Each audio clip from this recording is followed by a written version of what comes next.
જય માતાજી મિત્રો, welcome back to my new vlog.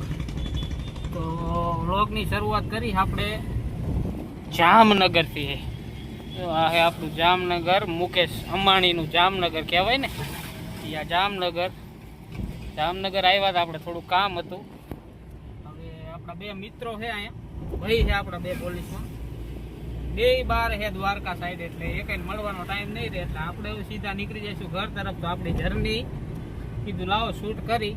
જો આ રેલવે સ્ટેશન છે જામનગરનું, આ રેલવે સ્ટેશન છે, જો આ પાટા હે ને, અને હા મેં રેલવે સ્ટેશન આવ્યું. મેં કીધું આપણી જર્ની શૂટ કરી જામનગરથી, દેખાડી તમને આપણી જર્ની હળવદ લગીનની.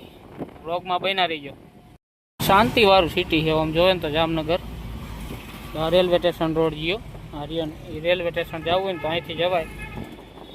બહુ મસ્ત સિટી છે. બપોરનો ટાઈમ જો કે 3:30 થયા, એટલે ટ્રાફિક નથી, બાકી ટ્રાફિક હોતું છે. બાકી એકદમ શાંતિવાળું મજા આવે એવું વાતાવરણ છે જામનગરનું. કારણ કે દરિયો બાજુમાં છે ને, એટલે છે ને એટલી ગરમી નહીં. આપણે જેટલી ગરમી છે ને એટલી અહીં ગરમી નથી. 40 ડિગ્રીની આસપાસ કદાચ હોય તો જોયું નથી, પણ આપણા જેટલી ગરમી તો નહીં, કારણ કે દરિયો નજીક લાગી ગયો. બાકી બન્યા રહીજો આપણી જર્નીમાં. સિટીમાં એને આપણે એન્ટર થઈને એટલે આ બ્રિજ થઈ ગયો છે. આ સીધો 7 રસ્તે થઈને આપણે દ્વારકાની જઈને તો ઉપરથી જવાનું થાય. આ બ્રિજ થઈ ગયો ને એટલું ટ્રાફિક ઘટી ગયું હોય ને વાત જાવ તો. આપણે આ બ્રિજ બનતો ત્યારે આવ્યા હતા, તે પછી અત્યારે આવી, અને આ બ્રિજ થઈ ગયા પણ ટ્રાફિક ઝીરો કહેવાય ને, કે ઝીરો ટ્રાફિક છે. જામનગરથી સીધા આપણે પહોંચી ગયા મોજીલું મોરબી જઈએ છત્રીમાં. આપણે વચ્ચે ક્યાંય બ્લોગ ઉતાર્યો નહોતો. આપણે આવ્યા હતા, આવી જે દુકાને ભાઈબંધની બેઠા હતા. અત્યારે લગી 6:30 થી હવે નીકળ્યા. હવે જઈશું ઘર બાજુ. આ છે આપણું રંગીલું મોજીલું મોરબી સિટી.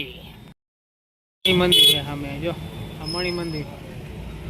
થોડા ટ્રાફિક છે એટલે રોકા થોડીક વાર. અમારો મોરબીનો પાડા પુલ છે, અને જો સામે છે ને ઝૂલતો પુલ પીટો તો નીમાં છે ને ઘણા બધા લોકોએ જીવ ગુમાયા હતા. બધાને ભગવાન આત્માને શાંતિ આપે. તો કમેન્ટમાં ઓમ શાંતિ લખ નાખજો. તો જામનગર વાળો વ્લોગ આપણે પૂરો જ નથી કર્યો, એટલે વ્લોગ કરી દે પૂરો ભૂલી ગયા હતા આપણે. મળશું.